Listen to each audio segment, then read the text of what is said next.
कोई भी सपना साकार करने के लिए सबसे जरूरी है सही कोच का होना। चुनिए अमोल कासर्स कॉमर्स एकेडमी को और करें अपने 11th 12th CA CSCMA का सपना साकार। Download the app now. Hello नमस्कार दोस्तों, मैं अमोल कासार। एनपीओ सम नंबर 19 लास्ट सम आपके टेक्स्ट बुक का एज ए इलिस्ट्रेशन और मोस्ट इंपॉर्टेंट सम दोस्त। अगर इस टाइप का सम पेपर में आता है तो बिल्कुल भी कंफ्यूज मत होइएगा। बहुत ही सिंपल सा सम है। आप देखो, इतना सा तो समय सर खत्म हो गया। इसके एडिशनल इंफॉर्मेशन में क्या एडजस्टमेंट दिए, बस ये टेबल। बहुत बार देखा गया है कि ये सवाल पेपर में आता है दोस्तों, और बच्चे क्योंकि एक बार सॉल्व नहीं करके गए इसलिए प्रॉब्लम में आ जाते हैं। यार करे क्या, और जब से इससे इजी सम कभी कोई बन ही नहीं सकता। बस सब्सक्रिप्शन का एक एडजस्टमेंट है जिसको दिमाग लगा के सॉल्व करना है। उसके अलावा तो मुझे नहीं लगता कोई और दिक्कत है। सर पहले तो समझिए, बिल्डिंग ओपनिंग भी 13 लाख है, क्लोजिंग भी 13 लाख है। बस आपको और कुछ नहीं करना। इस साल कोई बिल्डिंग खरीदी नहीं है तो आपके बैलेंस शीट में एक ही फिगर जाएगा, building outer side, that is 13 lakh.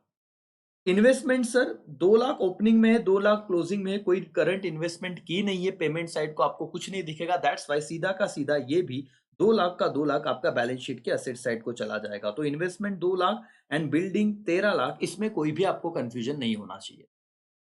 दोस्तों बात करते हैं, और इन दो एडजस्टमेंट को छोड़ा, ये तो हमें पता है ना सर कि क्या ये जो कैपिटल फंड है 10,13,000, ये तो एज इट इज कहां पे जाएगा, क्लोजिंग बैलेंस शीट में चला जाएगा सर। फर्स्ट 10,13,000 करके, ठीक है। ये जो बिल्डिंग फंड है सर, कुछ इनकम साइड को दिया रहेगा। जैसे कि देखो, आपको दिया होगा डोनेशन फॉर बिल्डिंग फंड। तो ये जो 1,50,000 सॉरी 5 लाख रुपीज दिया है, उसमें 1,50,000 कर देना तो 6,50,000 हो जाता है। कुछ नहीं सर, आप क्लोजिंग बैलेंस शीट में जाओगे तो डोनेशन लिखना, बिल्डिंग फंड लिखना 5 लाख, उसमें ऐड कर देना डोनेशन 1,50,000, तो ये आउटर कॉलम में चला जाएगा 6,50,000। तो सर ये टेबल दिया था, इसमें ये 3 बातों का तो कोई दिक्कत नहीं है, चारों बातों का कोई दिक्कत नहीं है। अब टेंशन कौन सी चीज का है, तो adjustment related to subscription only. और इतना अगर कर लो तो आपका सम नंबर 19 खत्म हो जाता है। बेटा एक चीज याद रखना, मैंने ऑलरेडी पिछले सम में भी डिस्कस किया हुआ है, इस सम में भी मैं करता हूं। कोई भी सब्सक्रिप्शन हम कहां पे पोस्ट करते हैं, इनकम एंड एक्सपेंडिचर। और इनकम एंड एक्सपेंडिचर के इनकम साइड में हम पोस्ट करते हैं तो एक बेसिक रूल है। क्या रूल है सर, करंट ईयर से रिलेटेड बात कर रहा हूं मैं। अगर करंट ईयर में कोई भी सब्सक्रिप्शन क्या है सर, आउटस्टैंडिंग है, क्या बोला बेटा मैंने, करंट ईयर में कोई भी सब्सक्रिप्शन आउटस्टैंडिंग है तो उसके दो इफेक्ट जाते हैं। क्या दो इफेक्ट जाते हैं सर, एक तो वो ऐड हो जाता है सब्सक्रिप्शन में, करंट ईयर सब्सक्रिप्शन। और दूसरा बैलेंस शीट में वो कहां पे जाता है, असेट साइड को। तो मुझे बताना बेटा, हमारा करंट ईयर क्या रहेगा, ये 31 मार्च 2020 जो ईयर एंड का अमाउंट है ना, वो आपका करंट ईयर वाला फिगर है। तो outstanding subscription for current year, ये करंट ईयर आउटस्टैंडिंग के दो इफेक्ट तो बताओ, बाकी चलो छोड़ दो, क्या है कुछ नहीं। इतना तो पता है 10,000 के दो इफेक्ट क्या होता सर, ये जो सब्सक्रिप्शन दिया हुआ है इसमें एक क्या हो जाता सर, इफेक्ट ऐड हो जाता। तो सर कितना है सब्सक्रिप्शन, चलो मुझे बताओ, 1,03,000, सॉरी 1,03,000 करके। ठीक है, यहाँ पे भी कुछ तो प्रिंटिंग मिस्टेक हुई है बहुत सारी टेक्स्ट बुक में, आप समझना। मैंने ऑलरेडी एक वीडियो बनाया है कि जिनके पास ओल्ड टेक्स्ट बुक है या प्रिंटिंग मिस्टेक वाली, वो नई टेक्स्ट बुक या तो एटलीस्ट पीडीएफ तो भी देख ले करके सर। इसमें मैं ऐड कर दूंगा करंट ईयर आउटस्टैंडिंग कितना, 10,000, और एक इफेक्ट कहाँ चला जाएगा, बैलेंस शीट के असेट साइड। यस दोस्तों, करंट ईयर में अगर मैंने सब्सक्रिप्शन एडवांस में रिसीव किया है बेटा, तो करंट ईयर में अगर एडवांस में रिसीव करूंगा वो कौन से साल का रहेगा, नेक्स्ट ईयर का। तो करंट ईयर में अगर कोई सब्सक्रिप्शन एडवांस में लिया है तो उसके दो इफेक्ट क्या होते हैं सर, एक इफेक्ट करंट ईयर के सब्सक्रिप्शन में से एडवांस लिया हुआ माइनस हो जाता है, और दूसरा इफेक्ट बैलेंस शीट की लायबिलिटी साइड को जाता है। सर करंट ईयर से रिलेटेड चीजें समझी क्या। अगर करंट ईयर का सब्सक्रिप्शन आउटस्टैंडिंग है तो दो इफेक्ट जाएंगे सर, एक ऐड और दूसरा बैलेंस शीट के असेट साइड को।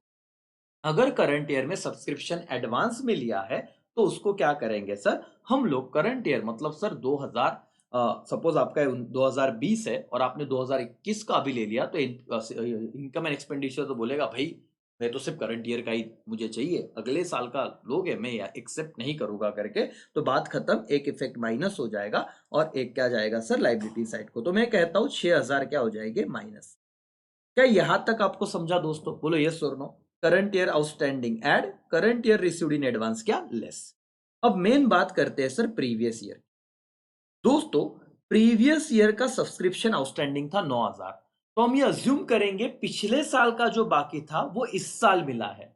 तो मैंने आपको क्या कहा दोस्तों, current year subscription outstanding add करते हैं। लेकिन दोस्तों, अगर प्रीवियस ईयर में कोई सब्सक्रिप्शन आउटस्टैंडिंग होगा और पिछले साल का अमाउंट इस साल मिलता है, तो प्रीवियस ईयर का सब्सक्रिप्शन हम क्या कर देंगे, माइनस, और इसका कोई दूसरा इफेक्ट किधर भी नहीं जाएगा दोस्तों। तो प्रीवियस ईयर का सर कितना था आउटस्टैंडिंग सब्सक्रिप्शन, 9,000। तो हम ये समझेंगे कि इस साल वो मिला है पिछले साल से रिलेटेड, इसीलिए हम यहां पे 9,000 इसमें से क्या कर देंगे, माइनस। वापस बता रहा हूं सर, 9,000 क्या हो जाएगा, माइनस प्रीवियस ईयर से रिलेटेड। और सर, अगर पिछले साल कोई सब्सक्रिप्शन रिसीव्ड इन क्या है, एडवांस, तो लॉजिक मैंने ऑलरेडी पहले सम डिस्कशन जो किया उसमें बताया हुआ है कि 2019 में अगर कोई एडवांस में पैसा दे रहा है, वो कौन से साल से रिलेटेड देगा, 2020। मतलब लास्ट ईयर में करंट ईयर से रिलेटेड पैसा मिला है, तो ये तो बोलेगा भाई मेरे साल से रिलेटेड है, मुझे दे दो। या फिर सिंपल बताओ, करंट ईयर में अगर एडवांस में सब्सक्रिप्शन लिया वो माइनस होता है, तो पिछले साल जो एडवांस में लिया था इस साल से रिलेटेड, वो क्या हो जाएगा सर, ऐड। तो ये 8,000 रुपया आपका क्या हो जाएगा, ऐड करके। बस दोस्तों, अगर मैं प्रीवियस ईयर सब्सक्रिप्शन की बात करूं रिसीव्ड इन एडवांस, तो क्या हो जाएगा, ऐड। तो sir moral of the story क्या है, मैं यहां पे दो बातें लिखता हूं, CY मतलब करंट ईयर, PY मतलब प्रीवियस ईयर।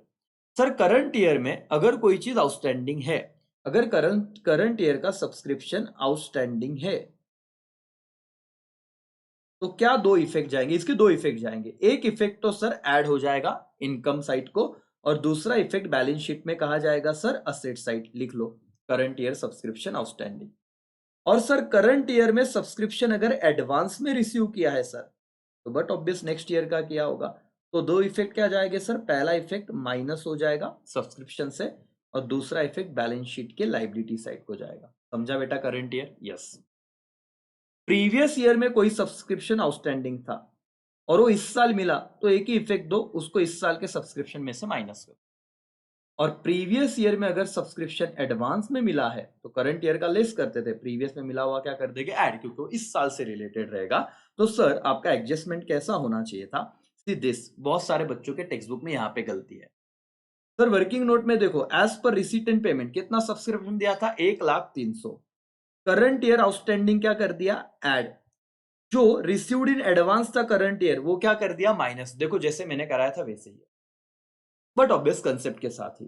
प्रीवियस ईयर जो दोस्तों पिछले साल एडवांस में मिला था, तो करंट ईयर एडवांस माइनस करते, पिछले साल का एडवांस क्या करेंगे sir, add, received in advance in previous year. और बट ऑब्वियस पिछले साल का पैसा इस साल मिल गया तो माइनस करेंगे। आपका फिगर क्या आना चाहिए सर, ध्यान से देखिए और समझिए करके। कितना अमाउंट ऐड हो गया इसमें, 1,00,000, देखो 300 था, उसमें 10,000 ऐड हुआ तो कितना हुआ, 1,10,300। उसमें से लेस कर दिया प्रीवियस ईयर का आउटस्टैंडिंग, तो अमाउंट आ गया 1,01,300। ऐड हो गया रिसीव्ड इन प्रीवियस ईयर जो एडवांस था 8,000, तो अमाउंट आ गया 1,09,600। इसमें से वापस लेस हो गया सर अमाउंट 6,000, तो आपका आंसर आ गया 1,03,300। तो दोस्तों, आपके इनकम साइड को कितना अमाउंट जाना चाहिए था, आपके इनकम साइड को अमाउंट जाना चाहिए था सब्सक्रिप्शन, 1,03,300। ये सही है। आपके टेक्स्ट बुक में जो पुराने बच्चे के पास पुरानी टेक्स्ट बुक है उसमें थोड़ा बहुत मिस्टेक है, पुरानी मतलब जिसमें करेक्शन नहीं किए गए। ठीक है sir. Entrance fees as it is income side को 1700, बाकी सर एकदम सिंपल था। अभी देखो मैं यहाँ पे आपको समी करा के देता हूँ, ये तो किधर भी नहीं जाएगा। सब्सक्रिप्शन का एडजस्टमेंट ने बता दिया कैसे किया करके। एंट्रेंस फीस रेवेन्यू बोला है, इसीलिए इनकम साइड को चला जाएगा। लाइफ मेंबरशिप फीस ब्रैकेट में रेवेन्यू कहा है, तो टेंशन ही मत लो, पूरा का पूरा कहा जाएगा सर इनकम साइड को। Sale of all newspaper income side को। डोनेशन फॉर बिल्डिंग स्पेसिफिकली, तो बिल्डिंग फंड में क्या हो जाएगा, add. Furniture sir asset side को। मेडिसिन एक्सपेंसेस साइड को। Honorarium to doctor expenses side को। सर अमाउंट बढ़ी है तो डरना मत। Salary to staff expenses, general expenses side को। Surgical instrument sir asset side को चला जाएगा। Fix deposit again asset side को चला जाएगा। और बैलेंस कैरिड डाउन ये 5,500 भी कहा जाएगा सर असेट साइड को। तो दोस्तों ये रहा आपका सम, सारी बातें मैंने आपको बता दी, जो जो है वो यहाँ पे आ गया, आपका सम टैली होगा, आपका सरप्लस आएगा 13,500 का, एंड दैट्स ऑल। दोस्तों सारी सब मैंने बता दिए, एनपीओ के सब चीज हमारी खत्म हो चुकी है। आई होप आपने सारे ही लेक्चर देखे, वो दोनों ही अपने चैनल पे। एक अपना चैनल है अमोल कासार एकेसी, जिसपे करीब करीब 71,000 से ज्यादा सब्सक्राइबर है, और एक नया चैनल जो है अकाउंट्स विद अमोल सर, उसमें भी लेक्चर आ रहे हैं। तो यहीं पे मैं रुक रहा हूँ। Thank you so much, bye, take care, Jai Hind.